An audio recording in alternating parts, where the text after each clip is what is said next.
Alors aujourd'hui, d'abord je voudrais rapidement remercier Fatmata Batuli Nyang. Je vais commencer d'abord avec elle en remerciant sa jeune sœur Binta.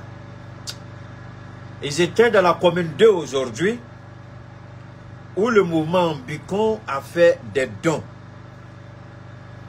en vivre pour soutenir les familles et les personnes vulnérables. Je vous avais annoncé un premier don de 25 000 kits alimentaires de Caille à Kidal. Ça n'a rien à voir avec Bamako. La ville de Bamako et évidemment certaines régions aussi recevront la visite du mouvement Ambicon pendant ce mois de jeûne pour accompagner les musulmans, pour alléger la tâche, pour alléger les inquiétudes. Vous voulez jeûner, vous posez la question, est-ce que si je jeûne, comment ma famille va manger? Il n'y a même pas l'argent pour faire la rupture de jeûne. Pour commencer, Fatmata Batuli, elle vient, elle dit, ce que Dieu m'a donné, c'est beaucoup trop pour moi seul. Mon amour est tellement grand, ma générosité est débordante. Je ne peux pas vous regarder, vivre de tout ça, et vous avez des difficultés. Je viens, je partage avec vous. Merci à Fatmata. Nous, à mon niveau, ce n'est pas 25 000 kits que je donne, mais à mon niveau, à mon humble petit niveau, je ne dirai pas comment, je ne dirai pas combien. Je remercie toutes ces personnes-là déjà. J'ai une chérie personnelle qui m'a déjà soutenu à Abidjan. Je crois à Abidjan, j'ai eu 2. Il y a un dépôt aujourd'hui, mais je ne sais pas trop qui a fait le dépôt. Je crois que la personne a appelé et puis laissé un message. Et puis il y a ma chérie personnelle aussi qui est du côté de Cocody qui m'a fait un soutien depuis hier. Et puis, il y a d'autres personnes aussi qui ont pris l'engagement. Soyez-en remerciés infiniment, chacun à son niveau. Et toute aide est la bienvenue, tout soutien est le bienvenu. Et il y a un de mes jeunes frères aussi, je crois, du côté du Niger, qui m'avait envoyé quelque chose, je ne savais pas, c'est la dernière fois que je regardais, et puis j'ai vu. Donc, je tiens aussi à lui dire infiniment merci du côté du Niger. Hein? 5 francs, ce n'est pas petit, 1 milliard, ce n'est pas beaucoup. Ok? Donc, on fait ce qu'on peut. Nous, quand on reçoit, on envoie. Hein?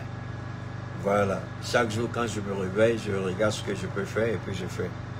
Je planifie à ma modeste manière et puis je fais les surprises. C'est ça qui a de la valeur. Faites les surprises. Et les gens sont là et puis ils restent bouche ouverte, les yeux grandement ouverts, ils me regardent. Et il y en a même qui ont envie de pleurer. Je dis, mais c'est ça. Après ça, il n'y a rien. Après ça, il n'y a rien. Au lieu de se vanter, j'ai ça, mais il faut aider. Merci au mouvement Bicon, merci infiniment à Fatmata, merci pour ce don généreux au niveau de la commune 2, aux guides religieux, aux chefs coutumiers, aux grandes familles et aux personnes vulnérables. Merci au mouvement, merci infiniment. Et une fois de plus, que Dieu continue d'élever Fatmata Batuli, que Dieu lui accorde sa grâce et sa faveur, et que Dieu fortifie le mouvement Bicon pour que des actions encore plus grandes, plus importantes puissent voir le jour au Mali et pourquoi pas dans le Liptako Gourba. Soul to soul. Je commence par quoi, les gars? Parce que là, vous savez, la vidéo, elle est déjà attaquée. Mais ils ont peur de Keïta. Eh Allah, je n'ai même pas commencé. On est dedans. Même si on est 1, on va faire. Même si c'est 10 personnes, on va faire. Même si c'est 5 personnes, on va faire. Soul to soul, ah soul. Barkadin Daoudin, soul to soul. Là, Alassane Ouattara a mangé son totem. Alassane Ouattara a craché dans l'assiette et puis il a mangé. Je dis ça toujours de Ouattara. Ouattara, ce n'est pas ce que Dieu prépare contre lui. On dit, quand vous regardez une petite touffe d'herbe, vous ne la considérez même pas. Mais le proverbe Bambara dit, de cette petite touffe d'herbe là, on va sortir une corde, une liane pour vous attacher.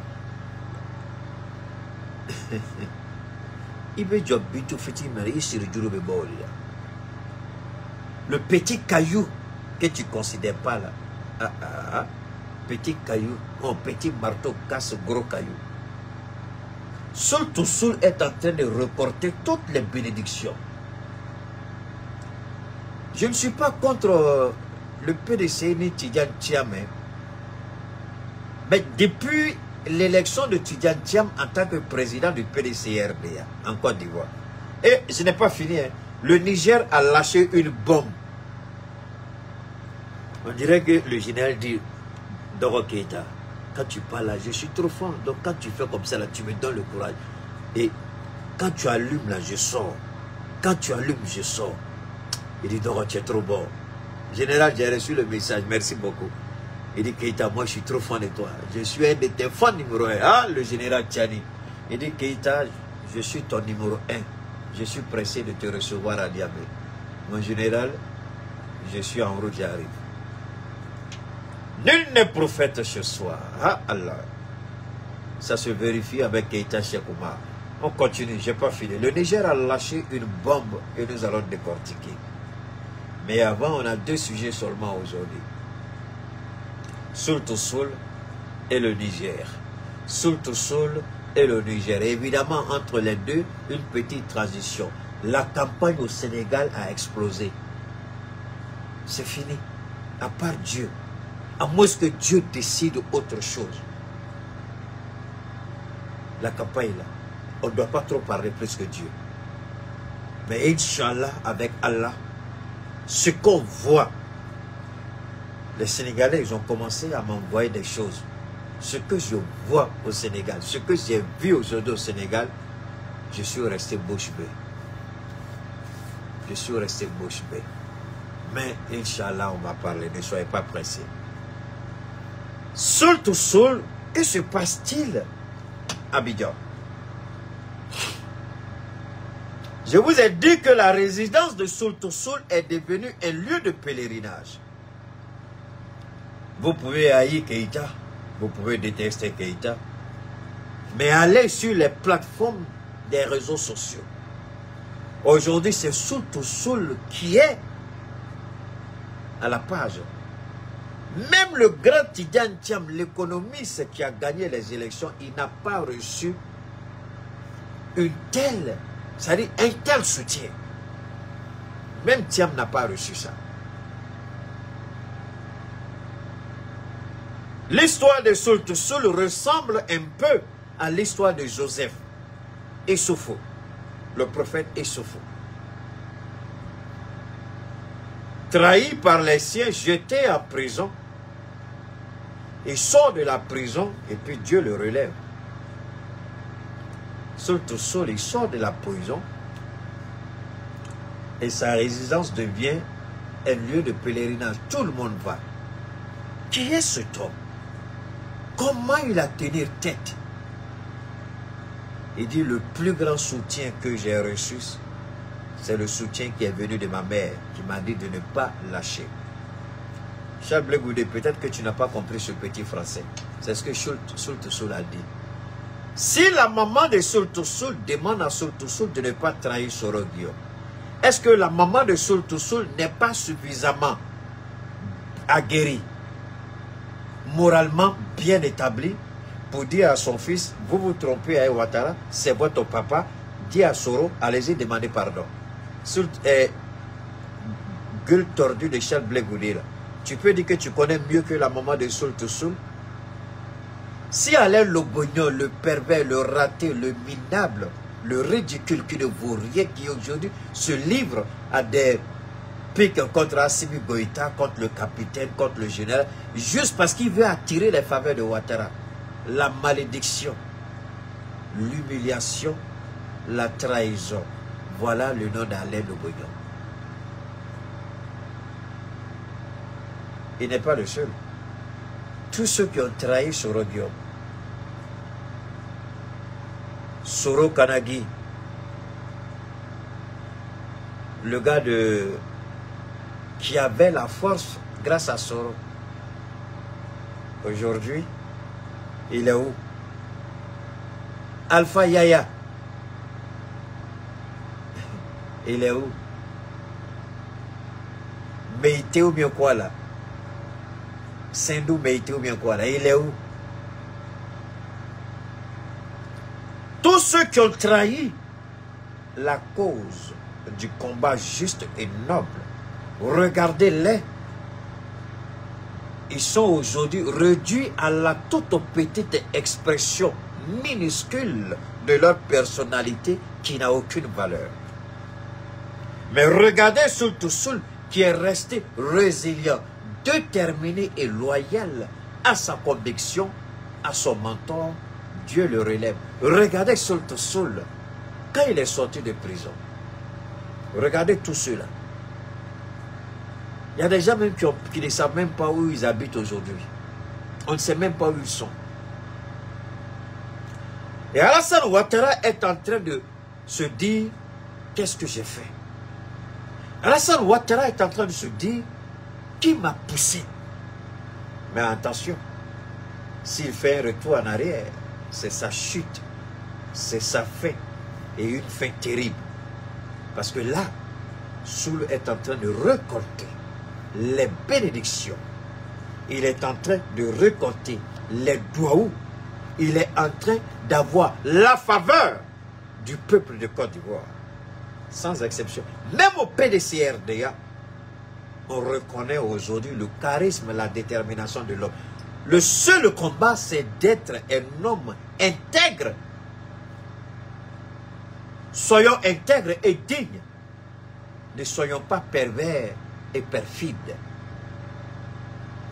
Sinon, Dieu même ne nous accompagnera pas dans le combat. Alors je demande au président Thiam, est-ce qu'il est prêt? Soul est un exemple.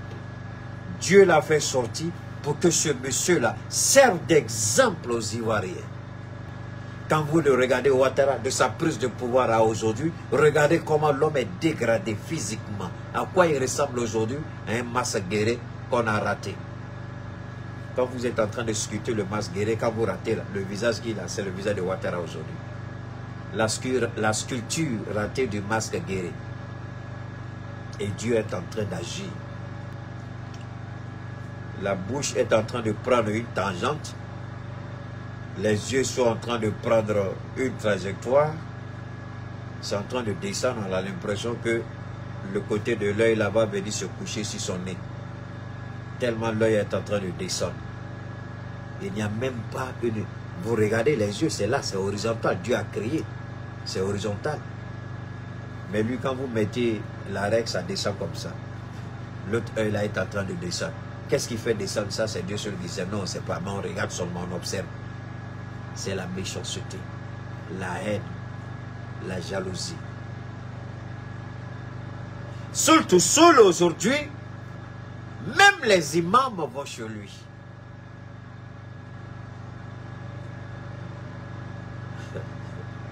Ah, ok. Je vais vous faire, écoute, je vais vous faire voir ça un peu. Je vais vous amener ici rapidement, vous allez regarder et puis on va développer. Quand nous menons le combat, nous savons quel genre de combat nous menons. C'est important. Voilà. Nous savons quel genre de combat.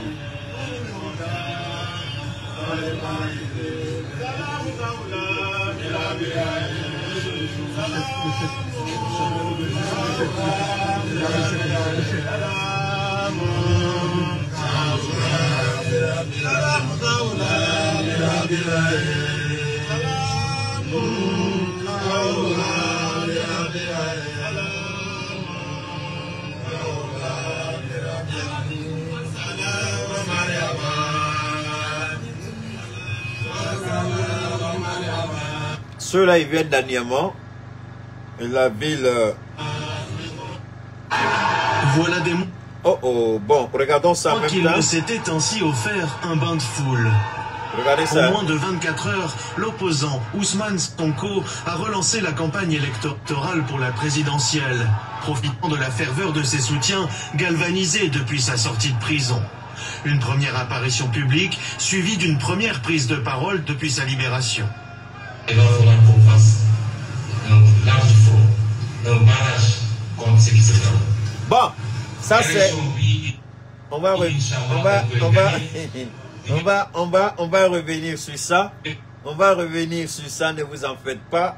On va développer en long et en large avec Ousmane Sonko.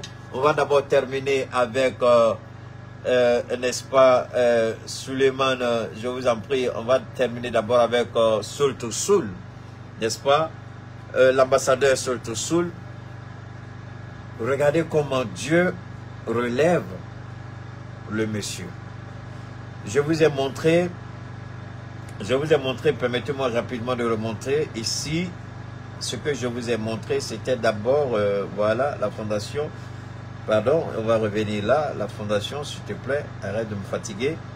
On revient là. Alors, vous avez vu, ça, c'était au niveau des hommes de Dieu, c'est-à-dire les musulmans. Maintenant, je vais vous amener à cet autre niveau. Il y a tellement...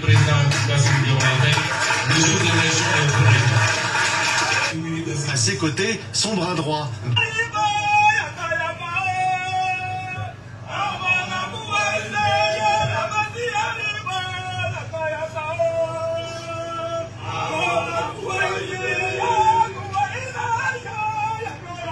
Bon, ça, ce sont ses amis.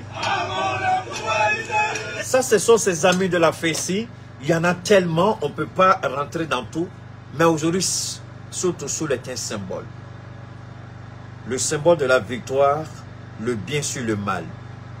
Le symbole de la victoire, de la terreur sur la justice. Le symbole de la victoire, de la justice sur l'injustice. De l'incompréhension, c'est la victoire de l'humilité. C'est la victoire de la résilience et de la détermination. C'est la victoire de l'engagement et à la croyance à un combat juste et noble. Soul to Soul, aujourd'hui, je l'ai dit hier, je l'ai dit avant-hier,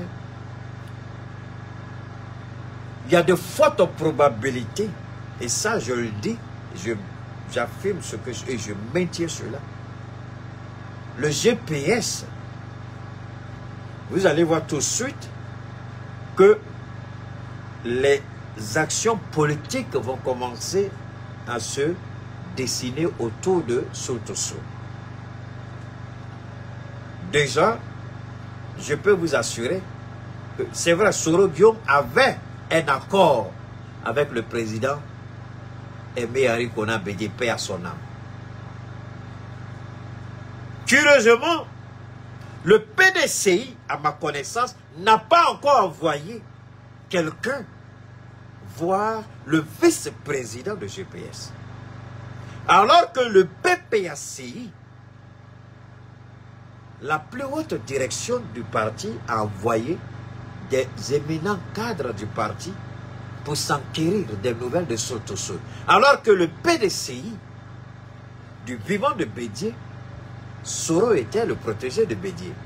Thiam, est-ce qu'il comprend la logique? Est-ce que Thiam rentre dans la politique de Ouattara, ou Thiam veut servir le peuple de Côte d'Ivoire, ou Thiam veut donner le PDCI à Ouattara? Moi, je voudrais bien comprendre. J'ai une amie qui respecte et qui aime bien Thiam. Je lui ai dit que j'ai des doutes raisonnables sur la maîtrise de la politique de Thiam. On n'est pas dans la négociation économique. On n'est pas dans le monde de la finance. On est dans la politique. La haute politique.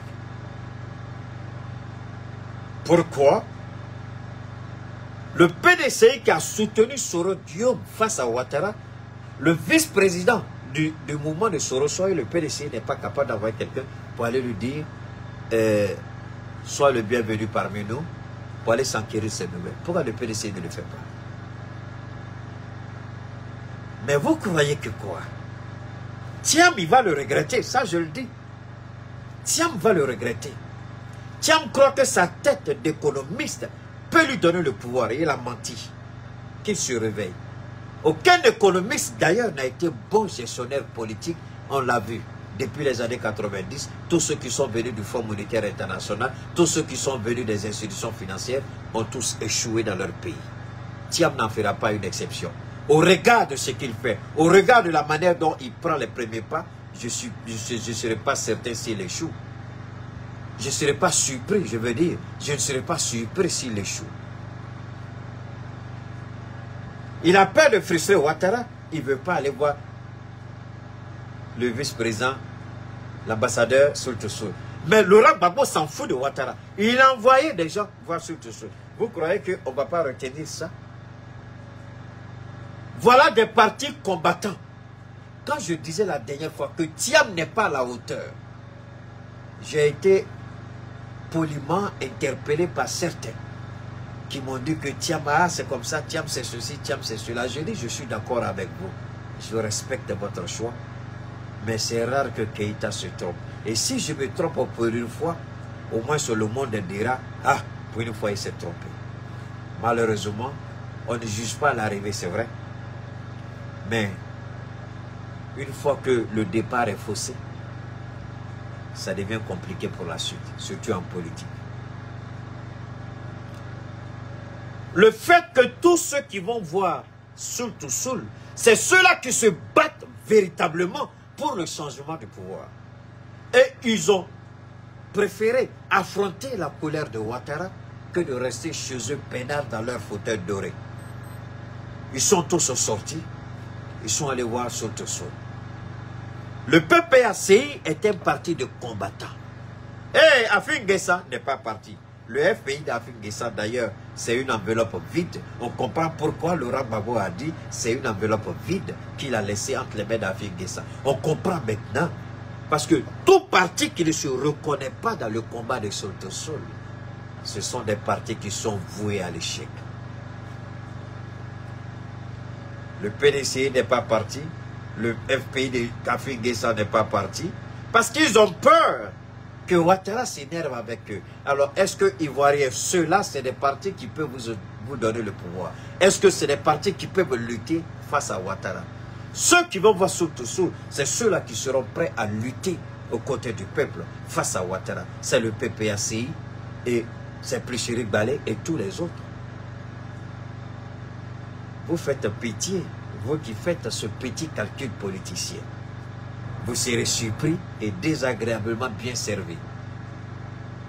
Alors, Sultu Sul, c'est l'étoile montante de la jeunesse ivoirienne aujourd'hui qui peut incarner une vision et un projet politique. Sultu Sul, il est aujourd'hui celui-là qui incarne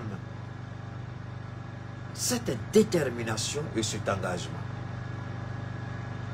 Si Ouattara veut dire à Sultu Sul, je ne veux pas voir ça, il faut le ramener en prison parce que Sultu Sul ne le fera jamais. Alors, Ouattara va montrer au monde sa haine et sa méchanceté, sa rancune, sa cruauté.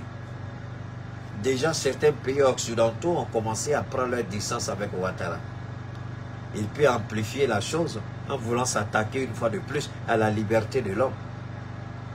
Il dit, c'est Ouattara seul qui peut expliquer pourquoi il nous a attaqués, pourquoi il nous a mis en prison, pourquoi Soro est en exil. C'est Ouattara seul qui peut expliquer parce que nous, là, on ne sait pas. Idiot, Charles Blé Goudé, il faut écouter ici. Ivoiriens, Ivoiriennes, jeunes de Côte d'Ivoire, réveillez-vous. Le PPACI et GPS vous donnent des raisons suffisantes d'espérer et de croire qu'il y a toujours de l'espoir.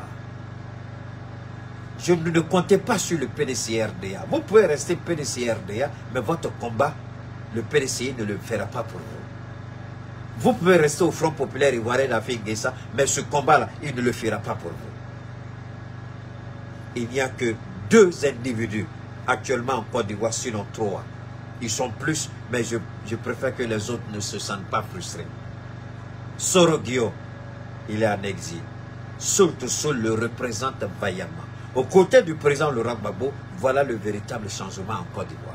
Le PDCRDA le président Aimé Henri Konan Bédié avait commencé à prendre cette distance et à changer de posture. C'est pour ça qu'on l'a certainement liquidé. Parce qu'on peut se poser des questions sur la mort du président Aimé Henri Konan Bédié. Même si Henriette Bédié n'aime pas qu'on en parle trop parce que ça lui fait de la peine. C'est pourquoi je n'ai jamais voulu aborder le décès suspect du président Bédié. Parce que je respecte la douleur de cette dame que j'ai aimé et respecter comme une mère. Henriette Bédié, elle ne m'a jamais vu, on n'a jamais parlé. Mais elle sait que je l'aime comme une mère, c'est pourquoi je suis resté silencieux sur le décès du président Aimé Henri Konan Bédié.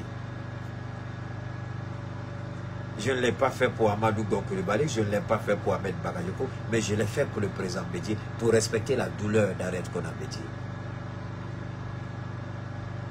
Est-ce que Tidiane Thiam, c'est l'homme qui pourra mener le combat face à Ouattara? On va me dire, Keïta, est-ce que tu n'es pas trop sur Tidiane? Est-ce qu'il n'est pas trop tôt pour lui? C'est la vision qu'il a présentée pour son élection.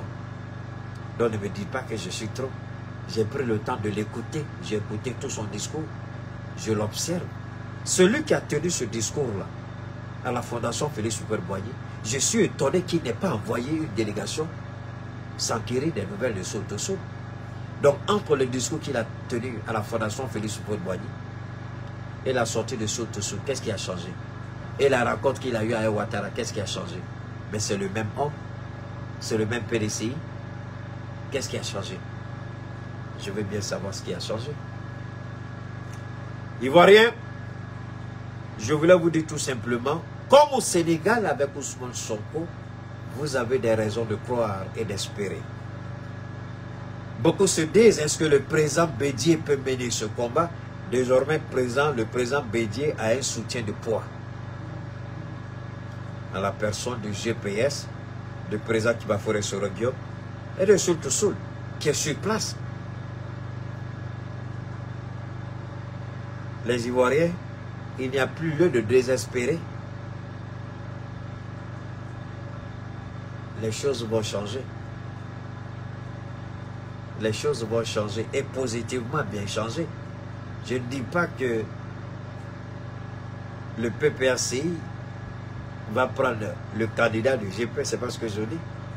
Je dis désormais, voilà deux grands mouvements, deux grands partis, deux grandes personnalités, des personnes déterminées, voilà, qui vont se donner la main désormais pour mener ce combat.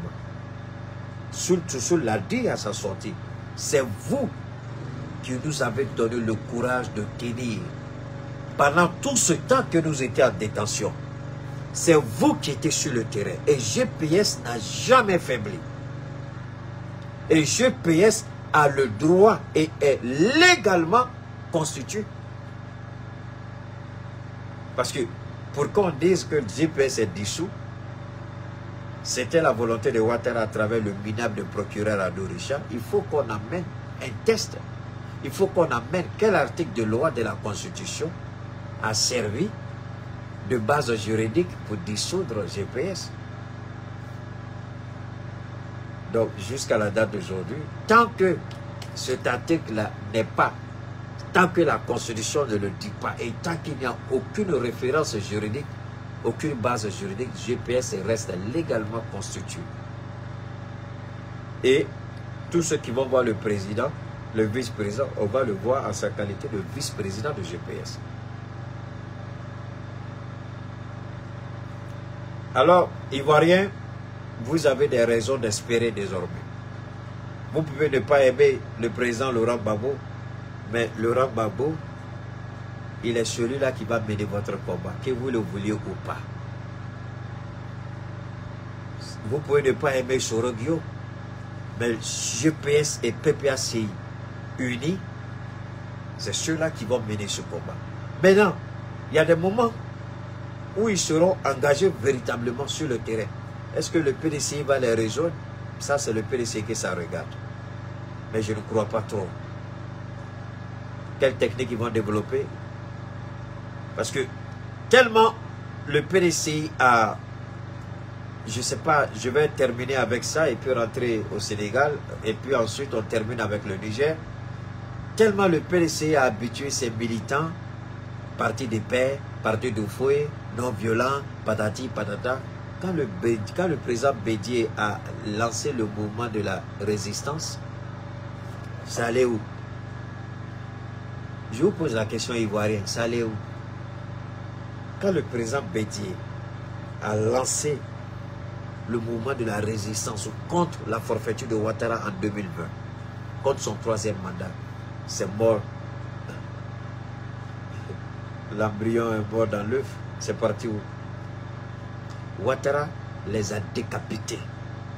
Parce qu'ils ont passé le temps à dire, on est parti du dialogue, on est parti non violent, on est PPP, on est PPP, on est Popopa. C'est parti où? C'est parti où? C'est parti où? Bion, c'est un fafaron, ça, pardon, je ne sais pas si tu aimes Bion, mais Bion là, Tidjan là, il est 1000 fois mieux que Bion. Bion, c'est une merde, il faut laisser Bion. Bion n'a pas de vision. Bion, c'est affaire de poste. Bion, ça fait des titres.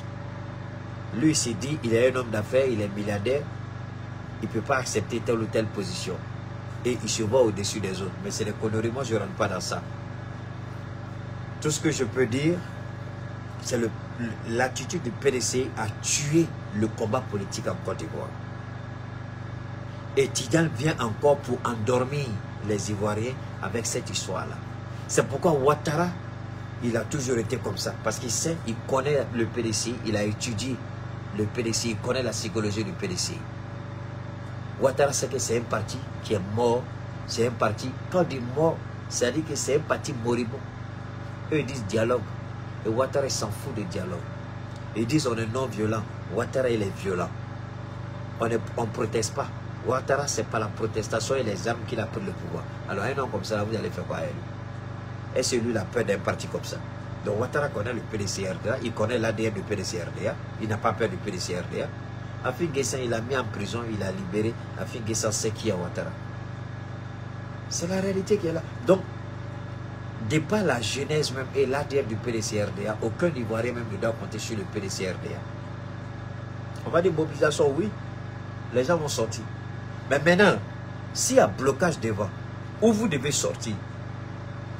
Regardez Ousmane Sonko, on va te regarder tout à l'heure. Le bain de foule d'Ousmane Sonko. Il faut être fou, il faut être maudit, il faut être mauvais, il faut être un rejeton pour ne pas reconnaître la main de Dieu dans ce qui se passe au Sénégal. La mobilisation. Mais la mobilisation n'est pas venue comme ça. Il y a eu un prix à payer. Ousmane Sonko a payé le prix. Il allait en prison. Tidjane Thiam, il est prêt pour aller en prison? Non. Babo allait en prison. Tidjane Thiam, il est prêt. Soro a fait la prison. Tidjane Thiam est prêt. Bion est prêt. Aucun d'eux n'est prêt à aller en prison. Aucun d'eux. Surtout Soul, il vient de sortir de prison. Ils sont prêts? Non. Assimi Goïta, il a frôlé la mort en tant que soldat. Le capitaine Traoré, il a frôlé la mort en tant que soldat. Le général Tchani, il a vécu la trahison et l'humiliation dans l'âme. Si vous n'avez pas eu de détermination par rapport à un passé, par rapport à l'amour et l'enjeu du pays, laissez les gens tranquilles. Vous n'allez rien réussir. Vous n'allez aller nulle part. Parce que c'est une réalité. C'est une réalité.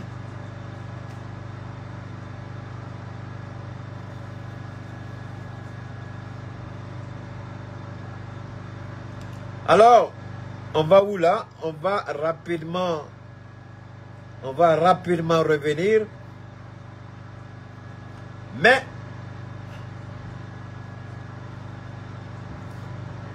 on va écouter ça, on va regarder ça d'abord. Partagez, faites monter le... Voilà des mois qu'il ne s'était ainsi offert un bain de foule. En moins de 24 heures, l'opposant Ousmane Sonko a relancé la campagne électorale pour la présidentielle, profitant de la ferveur de ses soutiens galvanisés depuis sa sortie de prison. Une première apparition publique suivie d'une première prise de parole depuis sa libération. Il va falloir qu'on fasse un large front, un barrage contre ce qui se trompe. Élection bi, Inch'Allah, dañ koy gagner d'unité du président Bassirou Diomaye Faye le jour de l'élection et au premier. À ses côtés, son bras droit, Bassirou Diomaye Faye, candidat désigné pour la présidentielle. L'important, c'est pas moi. Et si ça ne tenait qu'à ça, ces braves hommes et femmes qui sont aujourd'hui regroupés autour de la coalition Diomaye n'auraient pas continué le formidable travail qu'ils ont fait pour maintenir le bateau à flot pendant que nous étions empêchés. Pour les deux chefs de file, la nuit fut de courte durée. À peine la nouvelle de leur libération connue ce jeudi soir, la joie de leurs partisans s'est emparée de la capitale sénégalaise. Une nuit de liesse, épilogue d'une longue séquence marquée par le bras de fer avec le président sur le départ, Macky Sall. Rendue possible par une loi d'amnistie votée le 6 mars, la libération d'Ousmane Sonko et de son second intervient 10 jours avant le scrutin. Après la disqualification du premier, Bassirou Diomaye Faye, lui-même détenu depuis avril 2023, avait été désigné par son camp comme candidat en janvier dernier.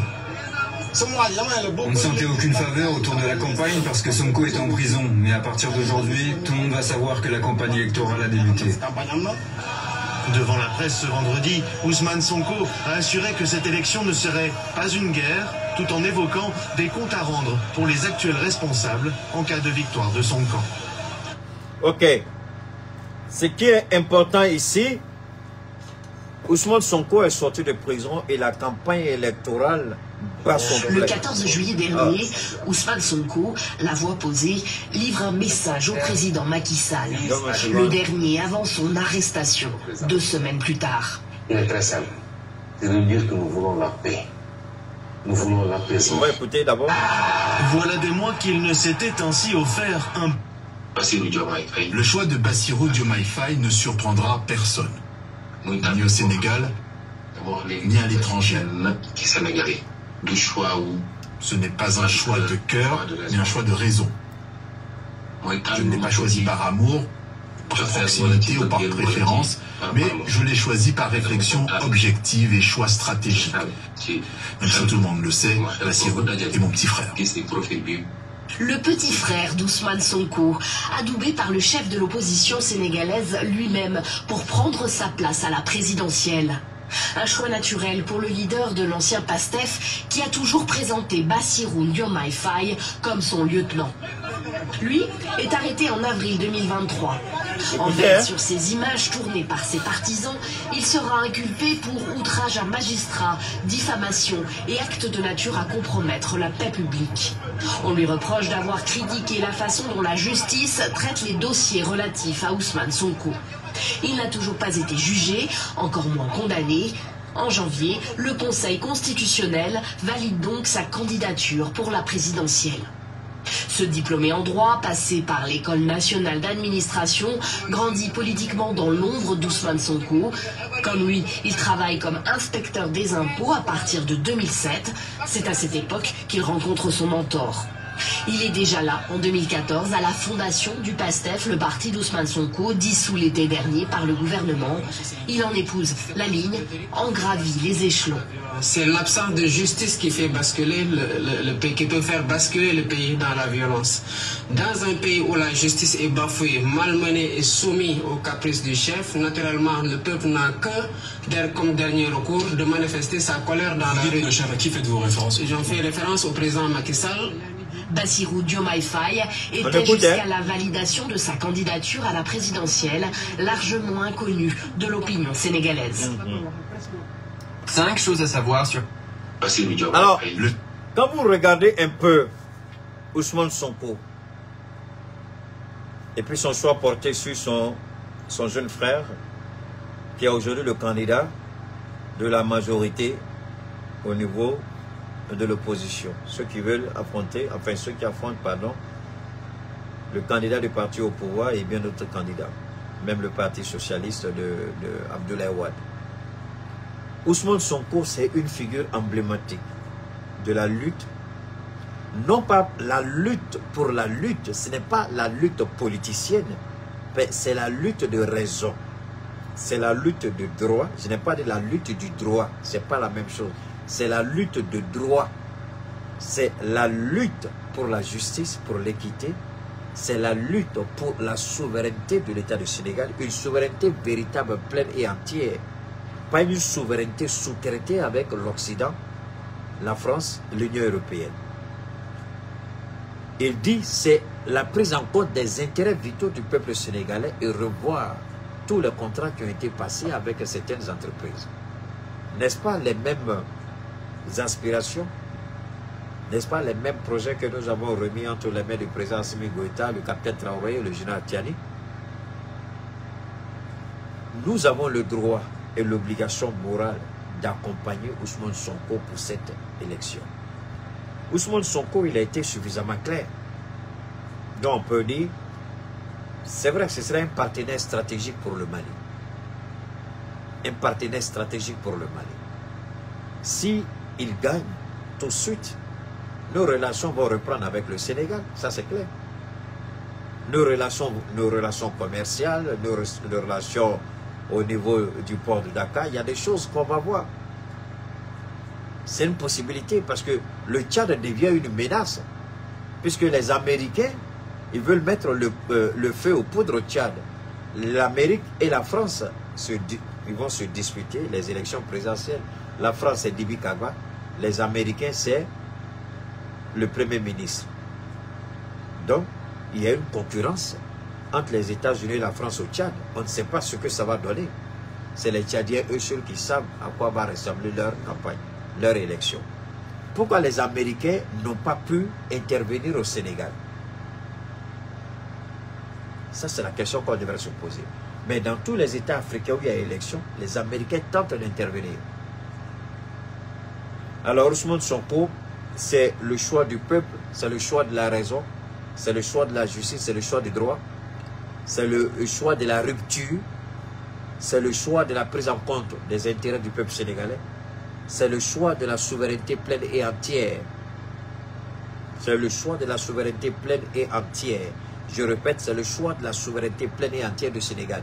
La rupture avec la France, la rupture avec les pratiques qui étaient devenues monnaie courante au Sénégal. Et quand il y a un combat pareil, nous on est fiers. Quand il y a un combat pareil, nous on soutient et on accompagne ce combat-là. On se reconnaît dans ce combat.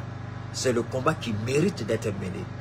On ne peut pas accepter que Macky Sall installe une marionnette téléguidée depuis Paris, à la personne de son Premier ministre, qui d'ailleurs aujourd'hui, il n'a aucune crédibilité, il n'a pas d'aura. Le Sénégal l'a vomi. Il suffit de sortir dans les rues à Dakar aujourd'hui. Ce n'est pas seulement à Dakar. Et si vous avez bien écouté le commentaire, ce sera mon mot de conclusion et puis on va basculer sur le Niger. Si vous écoutez, il a dit Dakar s'est réveillé. Ils n'ont pas dit une partie de Dakar. Je vous ai dit, je suis quand même un technicien en communication et le narratif, c'est-à-dire la construction du narratif, c'est mon domaine. C'est quelque chose que je maîtrise très bien. Donc quand on vous dit une partie d'Abidjan, ça veut dire qu'on essaie de sous-estimer votre mobilisation, votre soutien populaire. Mais quand on dit tout Bamako, quand on dit tout Dakar, tout Abidjan, ça veut dire qu'on reconnaît que vous avez 90% de cette population-là avec vous. Ce n'est pas seulement Dakar, c'est toutes les régions du Sénégal, c'est tous les départements. Ils sont pratiquement majoritaires partout. C'est pourquoi il a dit, le véritable combat, c'est le jour des élections. Sécuriser notre victoire. Les présidents des bureaux de vote doivent être des hommes intègres et des hommes vraiment déterminés et résilients. Pas des gens qui vont venir, on va les distraire et puis vont manipuler les élections, qu'ils fassent beaucoup attention. Et on demande à tous les présidents des bureaux de vote qui seront installés par le PASTEF et ses alliés de ne pas seulement se limiter à envoyer les résultats à la direction centrale. Si les gens peuvent même, parce qu'il y a probabilité qu'on coupe Internet ce jour-là. Il y a forte probabilité qu'on coupe Internet ce jour. Donc, il est important que les gens trouvent des applications, même si Internet est coupé, qu'ils puissent au moins envoyer rapidement, qu'ils trouvent des moyens Et je sais qu'Ousmane Sonko et toute son équipe travaillent déjà pour sécuriser les vols. On peut couper Internet. On peut couper Internet. Et dans les bureaux de vol, on risque de couper même le courant. Tout ça, ça peut arriver. On a vu ça dans les élections. On a coupé le courant, on a coupé Internet. Et pendant le temps que le courant revient, Internet revient, ils ont déjà truqué les élections. Donc, du côté de Dakar, du côté du Sénégal, globalement parlant, faites beaucoup attention à ces petits jeux qu'ils peuvent utiliser contre vous.